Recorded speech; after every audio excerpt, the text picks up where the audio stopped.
Alô, alô, pessoal do canal Cyberclasse, tudo bem com vocês? Espero que sim. Jefferson Macedo na área. Sejam todos muito bem-vindos, sejam todas muito bem-vindas ao canal Cyberclasse. Bom dia, boa tarde, boa noite, boa madrugada, independente do horário que você esteja nos acompanhando. Para quem já tem nos acompanhado nessa jornada relativamente curta, uma jornada ainda inicial aqui do canal Cyberclasse, sabe que o nosso intuito aqui é compartilhar conhecimento sobre operação de segurança, resposta a incidentes, forense digital. É um pouquinho do que eu tenho feito ao longo dos meus últimos anos de carreira.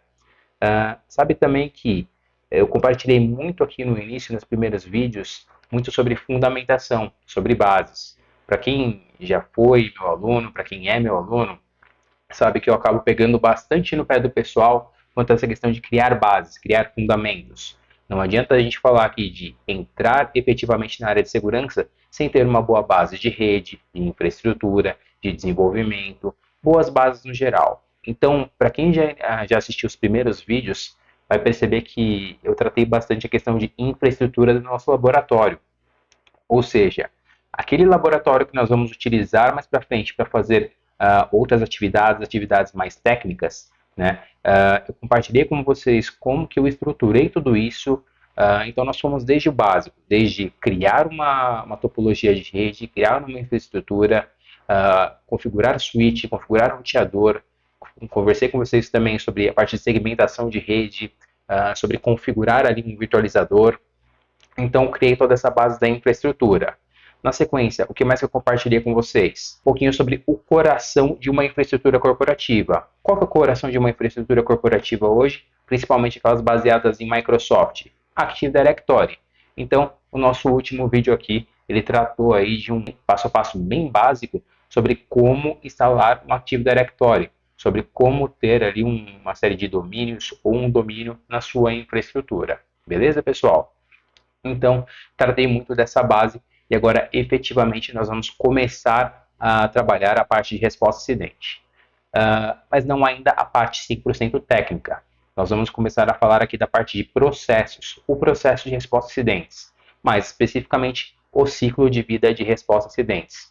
Vocês vão entender que é um passo extremamente importante para o entendimento da competência, da disciplina. Para quem vai fazer a parte de ataque, para quem vai fazer a parte de defesa, independente do caminho que você vai seguir em segurança. É um caminho muito importante. E antes de seguirmos aqui com o vídeo do dia, com o conteúdo do dia, quero pedir uma ajuda para vocês. Se em algum momento na minha carreira, se em algum momento você já se encontrou comigo, se em algum momento você absorveu um conteúdo meu, seja em uma aula, seja em um curso, seja em um workshop, se tudo que nós estamos criando aqui no canal Cyberclasse tem feito sentido para vocês e ajudado na sua evolução de carreira, peço que, por favor, subscreve aqui no nosso canal, dá um joinha. Vamos educar o nosso querido algoritmo, né? Afinal, é ele que faz com que os vídeos e as publicações cheguem para vocês. E, acima de tudo, assim que nós publicarmos um novo vídeo, nós dermos continuidade nessa série de respostas a acidentes, de forense, de operação de segurança, vocês receberão, serão notificados aí para assistir esse vídeo conosco. Certo, pessoal? Dados os recados paroquiais, né, os recadinhos paroquiais famosos, vamos para o que interessa aqui. Então, hoje, a nossa ideia aqui é falar sobre processo de resposta a incidentes, ciclo de vida de resposta a incidentes. Antes de mais nada, quero passar com vocês por dois conceitos fundamentais, né? Então, o primeiro, de forma um pouco mais pragmática, o que é a resposta a incidentes e o que é a forense digital, perfeito? Deixa eu compartilhar minha tela aqui com vocês para isso. Eu vou usar alguns slides aqui para me guiar, para guiar a explicação. A ideia é que hoje nós possamos passar por esses conceitos e falar aí sobre as duas primeiras fases do ciclo de vida de resposta a incidentes. Perfeito? Vamos lá? Compartilhando a apresentação, vamos lá para o que interessa. Então, quando nós falamos aqui de resposta a incidentes, o que significa, né? Todos temos escutado bastante falar sobre ransomware, vazamento de dados, ataque de malware, código polimórfico, mas o que tudo isso e como que tudo isso se relaciona aqui com a resposta a incidentes? Certa vez eu ouvi um podcast do Google Cloud Security Podcast, se não me engano. Eu vou deixar o link, né? Então, tudo de interessante que eu for comentando aqui com vocês, eu vou deixar o link aqui na descrição do episódio, tá? Então, salvo engano, foi nesse episódio do Google Cloud Security Podcast que eu ouvi né, uma definição brilhante sobre o que é incidente, de uma forma bastante resumida e fugindo um pouquinho de bibliografias, né? Então, o que significa um incidente aqui no nosso contexto? Ele vai ter três características principais. Quais são essas três características?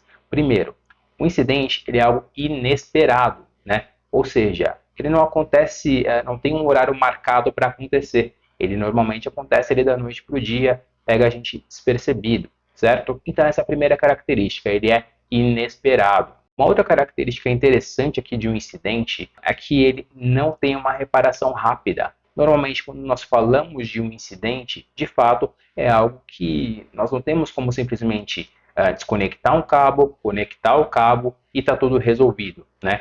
Vide os grandes casos de vazamento de dados, às vezes de ransomware, em que empresas ficam durante 7, 15, 20, até 30 dias sem operar. Então, isso reforça bastante aqui a nossa característica de que ele não tem uma reparação rápida. E finalmente, quando nós falamos aqui de um incidente, ele normalmente tem características, ou melhor, consequências negativas, né? O que pode ser uma consequência negativa? O próprio vazamento de dados, dano à imagem, dano à reputação, dano financeiro, uma série de danos que podem ser causados para a empresa. Ou seja, todos são consequências negativas, todos são impactos negativos. Perfeito, pessoal? Então, recapitulando, defina um incidente com três características principais. Não tem uma rápida fixação, é inesperado e tem consequência negativa. Então, dessa forma, nós conseguimos entender de forma bastante simplificada o que é um incidente, qual é a definição de um incidente, perfeito? Agora, entendendo aqui o que é a resposta a um incidente. A resposta a incidente nada mais vai ser do que um processo estruturado ou uma forma estruturada e coordenada de tarefas para alcançar um objetivo. Qual que é o objetivo? Responder àquele evento, responder àquele incidente. Quando nós falamos do objetivo da resposta ao incidente, é tirar a empresa daquela situação incômoda, né? Situação incômoda de ter um incidente, situação incômoda de ter o ambiente sem a devida operação ou com uma instabilidade. Pontos que eu quero destacar aqui com vocês. Quando nós falamos do time de resposta a incidentes, qual que é o objetivo dele? É assegurar que as organizações estejam cientes de eventos significativos de segurança. E aqui entra muito do trabalho conjunto com o time de SOC, né? O time de SOC faz toda a monitoração, faz a detecção de eventos. Na evidência de um incidente, escala o time de resposta a incidentes, o nosso famoso C-Search. Perfeito, pessoal? Outros pontos bastante relevantes aqui quanto à resposta a incidentes, quanto ao time de resposta a incidentes, minimizar o dano causado e evitar ocorrências futuras. Vamos falar um pouquinho mais para frente das lições aprendidas e tudo que tem por trás ali do ciclo de vida de resposta a incidentes. E, finalmente, um outro ponto que vocês vão ouvir falar bastante aqui é quanto à forense digital. A forense digital é uma disciplina, é uma das disciplinas que estão intrínsecas, se assim eu posso dizer, na temática de resposta a incidentes. E com isso a gente vai acabar formando muito da sigla chamada DFIR, ou DFR, Digital Forensics and Incident Response. Então, vocês vão ouvir falar bastante dessa sigla, a sigla mágica aqui para resposta a incidentes e para forense digital. Perfeito, pessoal? Dando continuidade, um outro tema, né, um outro conceito que é muito importante aqui, que seja do nosso conhecimento, é quanto à forense digital. Essa tal de forense digital, que todo mundo ouve falar, tem uma série de conceitos complexos ali a depender da bibliografia a qual nós estamos consultando, mas nosso objetivo aqui é, de novo, simplificar isso, é entender o que de fato é essa tal dessa forense digital. Nada mais vai ser do que o conjunto de técnicas e metodologias de investigação que rege a coleta, recuperação, análise e preservação de evidências digitais. Ou seja, de forma bem rápida e exemplificada, quando nós estamos fazendo uma investigação, investigando um incidente, de novo, ransomware, vazamento de dados, malware ou qualquer outro incidente de qualquer natureza, nós precisamos coletar evidências, nós precisamos investigar, nós precisamos saber o que aconteceu. A forense ela vai criar uma regrinha, né, uma regrinha bem entre aspas, para dizer como que essa coleta, como que essa recuperação, como que essa análise e preservação dos dados será feita. Supondo aqui, né, que, por exemplo, aquele caso vai ser alvo de um litígio, vai ser julgado por uma corte, tem algum envolvimento aí com direito, com a parte judicial. Então, é muito importante que a cadeia de custódia, que essa metodologia de forense digital seja seguida, seja adequadamente seguida, até para garantir a legalidade daquela evidência que foi coletada. Certo, pessoal? Um outro ponto bastante bacana aqui que eu entendo que seja interessante compartilhar com vocês sobre a forense digital é que ela não se aplica somente a esse nosso mundo aí de ransomware, de incidente cibernético. E novamente, reforço aqui o ponto de que tem espaço para todo mundo. Uma outra possibilidade na forense digital é atuar com investigações internas, investigações corporativas, apoiar os times de compliance, ética, por meio da investigação de desvios, de ilícitos internos, ilícitos que podem acontecer em uma corporação. Vamos trazer um exemplo de forma um pouco mais clara? E, por favor, é meramente um exemplo aqui. Pode acontecer, pode não acontecer, mas suponha que uma pessoa X, um analista de suprimentos, a empresa recebe uma denúncia de um favorecimento a um fornecedor por parte daquele analista de suprimentos, por parte daquele comprador que está na empresa. Uma vez que uma empresa recebe uma denúncia, ela precisa investigar. Supondo aqui que aquele analista de compras tem conversações via e-mail, via WhatsApp corporativo com aquele fornecedor, qual que vai ser o nosso procedimento de investigação quanto à forense digital?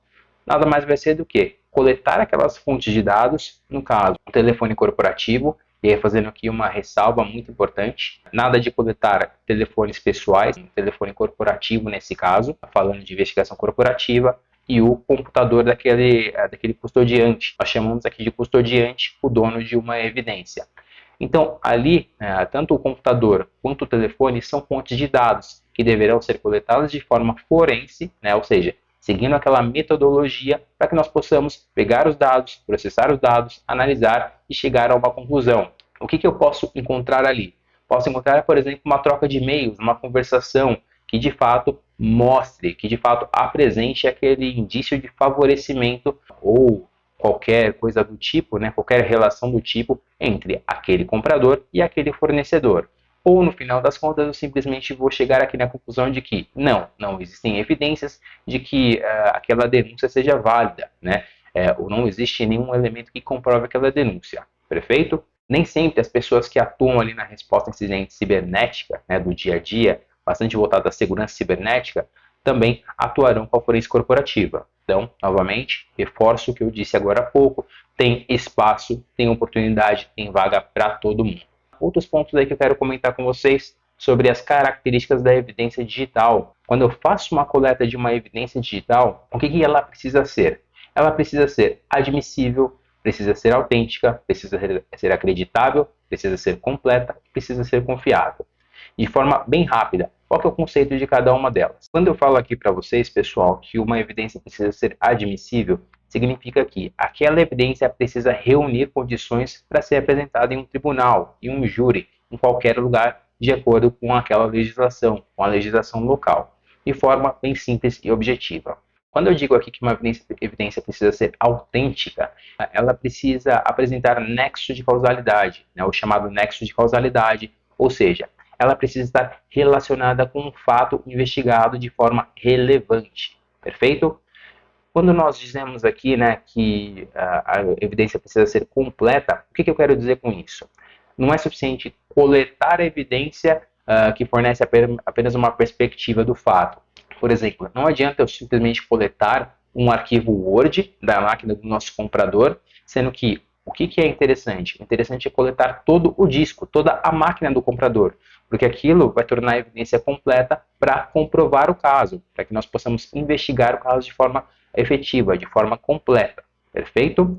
A outra característica, quando ela é confiável. Para a evidência ser confiável, significa que os procedimentos de coleta e análise não devem causar dúvidas de autenticidade e veracidade, ou seja, metodologia forense, passinho por passinho, coleta, análise, preservação, seguir toda uma cadeia de custódia é um outro ponto bastante interessante para a gente falar sobre a cadeia de custódia. Mais para frente eu entro no detalhe com vocês, mas nada mais é do que o nosso formulário ali de coleta e de registro de evidências. Perfeito, pessoal? E aí, finalmente, pessoal, a evidência precisa ser acreditável, ou seja, ela precisa ser clara, precisa ser fácil de entender. Com tudo que nós coletamos, com tudo que nós registramos a respeito daquela evidência, o júri precisa acreditar nela sem grandes dificuldades. O magistrado, as pessoas que vão julgar o caso, precisam acreditar que tudo que nós registramos é de fácil entendimento, e de fato diz respeito aos fatos evidenciados, ao caso no qual nós estamos trabalhando. Perfeito? Seguindo adiante aqui, pessoal, agora vamos falar sobre o nosso queridinho processo de resposta a incidentes, nosso ciclo de vida de resposta a incidentes. Para quem quiser fazer uma pesquisa à parte também, vai entender o seguinte, vai encontrar diferentes referências. Cada instituto, cada empresa, cada política, cada órgão acaba seguindo uma metodologia de resposta a incidentes, acaba seguindo ali um processo próprio ou uma referência externa. Para quem também quiser fazer uma pesquisa, vai ouvir falar de uma série de publicações, uma série de metodologias bastante conhecidas. Por exemplo, podemos falar aqui do próprio NIST, né, que é o que está na nossa tela. O NIST ele tem uma publicação que trata ali de um guia de resposta a incidentes de computação forense, categorizado em 4 etapas. Então esse é o do NIST, tá? O NIST ele vai falar aqui para a gente de 4 etapas: etapas de preparação, etapas de detecção e análise, etapas de contenção, erradicação e recuperação e atividades pós-incidente. Ou seja, do início ao fim, passando por essas 4 etapas, eu fecho, né, eu inicio e fecho aqui o ciclo de incidente, perfeito? Novamente, para quem já fez alguma pesquisa, para quem quiser fazer uma pesquisa, vai entender que o NIST não é o único processo, não é o único modelo aqui, né, de guia de resposta a incidentes.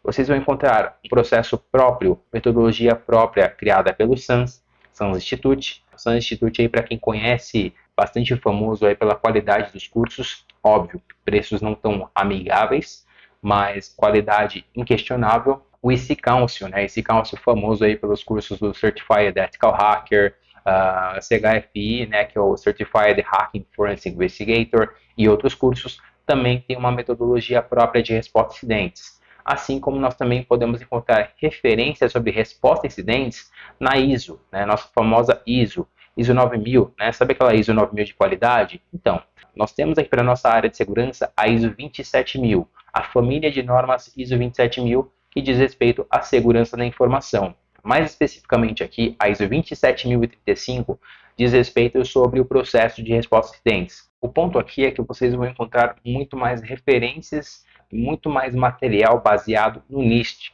tá? O NIST acaba sendo aí uma grande referência, uma das principais referências quando nós falamos aqui de processo, de publicação e de metodologia de resposta a incidentes. Perfeito? Com isso, até para não sair muito do foco aqui, eu vou trabalhar com vocês aqui o próprio NIST. Perfeito? Todas as minhas explicações serão baseadas no NIST. Quando nós falamos aqui do NIST, né, o ciclo de vida de resposta a incidentes do NIST, vocês vão encontrar como referência esse documento que é a publicação 861, está na revisão 2 atualmente, em que ele divide aí por fases, né, os diferentes ciclos, assim como eu citei para vocês anteriormente. Então, recapitulando: preparação, detecção e análise, contenção, erradicação e recuperação, na sequência, atividades pós-incidente. Fase a fase aqui. Quando nós falamos da fase de preparação, o que isso quer dizer? Basicamente, nós falamos da criação e revisão de políticas de gestão de incidente, ou seja, o que eu preciso fazer antes? Primeiro passo, para que um incidente não ocorra. Como que eu vou preparar para que um incidente não ocorra?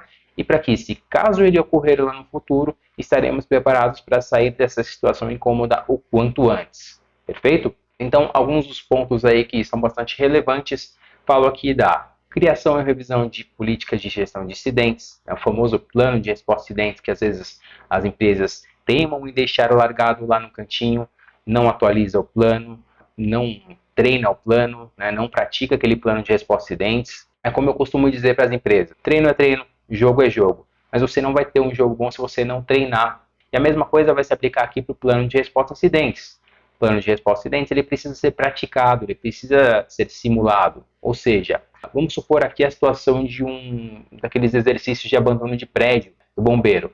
Aquilo é um plano, aquilo segue um plano. A mesma coisa, é ideal que nós possamos criar situações de incidente de forma controlada e testar o plano de resposta a incidentes. Perfeito? Essa categoria entra nos chamados exercícios tabletop ou exercícios de crise. Então é bom sempre testar, olhar para o seu plano de resposta a incidentes, para o seu processo de resposta a incidentes, para melhorar de forma contínua. Um outro ponto bastante importante aqui nessa fase, nessa primeira fase de preparação, é a avaliação de riscos, né? Ou seja, a quais riscos a nossa empresa está sujeita. É um risco de ataque de negação de serviço? É um risco de phishing? É um risco de vazamento de dados? Quais são os riscos? Tudo isso precisa ser mapeado. Outro ponto bastante importante, identificação de ativos críticos. Quais são os ativos críticos da empresa? Temos um inventário atualizado? Temos o CMDB? CMDB, para quem não conhece, o Change Management Database. Ou seja, eu tenho ali uma lista completa de quais são os meus ativos, quais são os hosts, quais são os IPs, qual que é a função de cada um deles, quem que é o dono daquele asset, né? Suposto o dono aqui, entre aspas. Ou seja, com quem eu vou falar na hora que eu precisar de algum suporte para aquele host. É um ponto muito importante que às vezes eu vejo que as empresas acabam deixando de lado também. Junto com essa questão de identificação de ativos críticos, o que entra também? Entra a questão de documentação da rede, topologia de rede. É mais uma coisa que às vezes eu vejo as empresas deixarem de lado. Exemplo, quando nós temos um consultor de fora vindo para responder incidente, aquele consultor não entende qual é a sua topologia, ele não conhece a sua infraestrutura. Se você não tiver um desenho atualizado para fornecer, isso só vai atrasar mais e mais e mais a sua resposta ao incidente, a saída daquele momento de crise. Perfeito? Vamos para mais um ponto aqui, definição de priorização. Priorização e criticidade. Ou seja, com base no que eu vou definir que aquele incidente precisa ser tratado o quanto antes. Com base no que eu vou definir que aquele incidente é crítico de fato. Ele vai ter assinalado uma prioridade P1, P2, P3, P4, P5, P0, né? O P, para quem não está familiar com a linguagem, o P de priority, né? É uma linguagem bastante comum de sistemas de ticketing, sistema de ticket aí de service desk, de atendimento. Então, com base no que eu vou definir que aquele ticket vai receber um P0, né? Prioridade 0, crítico, extremamente crítico. Então, tudo isso precisa ser documentado aí entre todas as partes que compõem a empresa, que compõem o time de segurança, o time de tecnologia e a empresa como um todo. Vocês vão entender muito que quando nós falamos de resposta a incidentes, nós não estamos falando somente do time de segurança, não é simplesmente o time de tecnologia, é a empresa como um todo. E finalmente, um outro ponto muito importante nessa etapa de preparação é falar sobre a composição do CSIRT. CSIRT, para quem não conhece a sigla ainda, Computer Security Incident Response Team, ou seja, o time de resposta a incidentes, o time especializado em responder um incidente. Time que vem ali ainda depois do time de SOC, dos outros times de segurança, tá? Ou seja, é o time que normalmente vai entrar ali quando, como dizem, a casa caiu. Ou seja, temos aqui de fato uma situação de crise, uma situação de incidente, chama os especialistas, chama o time de resposta a incidentes, chama o CSIRT. Perfeito, pessoal? Com isso, nós concluímos aqui de forma bem rápida, de forma bem sumarizada, a nossa primeira fase de preparação do ciclo de vida de resposta a incidentes. Movendo aqui, pessoal, para a nossa segunda fase do ciclo de vida de resposta a incidentes, nós falamos da fase de detecção e análise. Ou seja, eu preciso entender que, de fato, existe uma atividade maliciosa ou não na minha infraestrutura, no meu ambiente digital, para que eu possa, de fato, agir, para que, de fato, eu possa ativar o plano de resposta a incidentes, envolver os responsáveis para responder àquele evento, àquele incidente. O que eu preciso nessa etapa mais especificamente? Eu preciso de monitoramento de sistemas de tecnologia, ou seja, eu preciso de alguma forma, seja pelo meu antivírus, seja pelo meu EDR, seja por meio de um Zabbix que vai medir ali o desempenho e a disponibilidade dos sistemas. De alguma forma, eu preciso monitorar os sistemas e os ativos, os servidores. Mas antes de monitorar, eu preciso saber qual que é o meu comportamento normal, qual que é o meu padrão de comportamento. Vamos falar aqui um outro exemplo, né? Vamos citar um outro exemplo aqui. Suponha aqui que o meu tráfego entrante e sainte da rede por dia fica na faixa de 5 GB, 5 GB. O dia que eu tenho um pico de 15, 20, 30 GB dentro de um dia em tráfego entrante e sainte na rede, opa, temos aqui um alerta. Alguma coisa tem de errado, algo está acontecendo. Então aquilo também pode ser um gatilho para que nós possamos, de fato, detectar e começar a analisar um potencial incidente. No final das contas, né, se eu tenho um baseline, se eu tenho um padrão de comportamento de 5 GB por dia de tráfego de rede, o dia que eu tive 15, 20, 25, 30, 35, simplesmente pode ser, no final das contas, pode representar um usuário baixando alguma coisa, né, baixando um documento, sincronizando um documento, ou de fato, aquilo pode ser, por exemplo, uma exfiltração de dados, um roubo de dados por parte de um ator malicioso. Perfeito? O que mais que nós precisamos entender aqui? Dentro dessa fase de detecção e análise, nós também vamos iniciar a triagem, ou seja, validação daquele evento, saber se é malicioso ou não, saber se é um falso positivo ou um verdadeiro positivo e estabelecer a devida prioridade, a devida severidade daquele incidente para poder envolver demais equipes, para envolver demais times naquela resolução. Finalmente, nós falamos aqui de notificação das partes interessadas, ou seja, identificamos o incidente. Ele de fato é um incidente, é um verdadeiro positivo? Quem que nós vamos comunicar? Para quem que nós vamos levantar o braço e dizer o seguinte: ó, tem um incidente em andamento. O que o seu plano de resposta a incidentes diz? Vou falar com o meu coordenador, vou falar com o meu gerente, vou falar com o meu diretor, vou falar para o CIO, CFO, enfim, vou falar para o CEO da empresa. Para quem que eu vou comunicar? Quem que eu vou notificar que de fato existe um incidente em andamento? Então, isso precisa estar documentado também para que todos possam seguir o plano de forma adequada. Perfeito? E finalmente, não menos importante, talvez eu diria que é a fase mais crítica, é a documentação de todas essas ações. Todas essas ações que nós tomamos até então, de notificação, de registro, de detecção, tudo isso precisa estar documentado, seja no seu sistema de ticketing, seja ali de forma manual naquele primeiro momento, mas em algum lugar, de alguma forma, tudo isso precisa estar documentado. Perfeito, pessoal? Dessa forma, e por hora, nós encerramos aqui esse vídeo. Essa é só uma primeira parte, tá? A ideia aqui foi, de fato, fazer uma introdução aqui ao ciclo de vida de resposta a incidentes, porque, novamente, eu entendo que é uma fase bastante crítica para o nosso entendimento. Fiquem ligados nos próximos vídeos, tá? Então, a ideia é dar uma continuidade aqui, falar sobre as fases número 3 e número 4, então um pouquinho mais no detalhe sobre elas, sobre o que elas representam para a organização da resposta a incidentes, tá bom? Perfeito, pessoal? Espero que vocês tenham curtido, espero que tenha ficado claro, espero que vocês tenham entendido. Se sim, se o vídeo te ajudou, se o conteúdo te ajudou, se todo o conteúdo está fazendo sentido aqui para vocês, vou pedir novamente essa força, essa ajuda para vocês.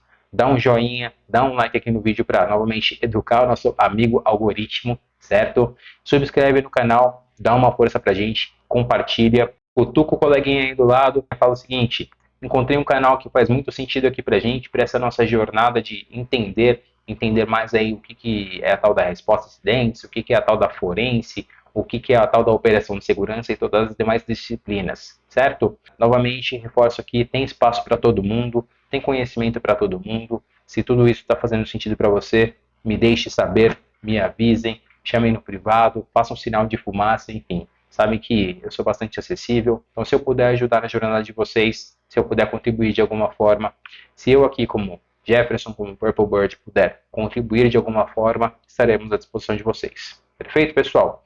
Obrigado por assistirem, obrigado por estarem conosco, obrigado por acompanharem o canal. Vejo vocês no próximo vídeo. Tchau, tchau!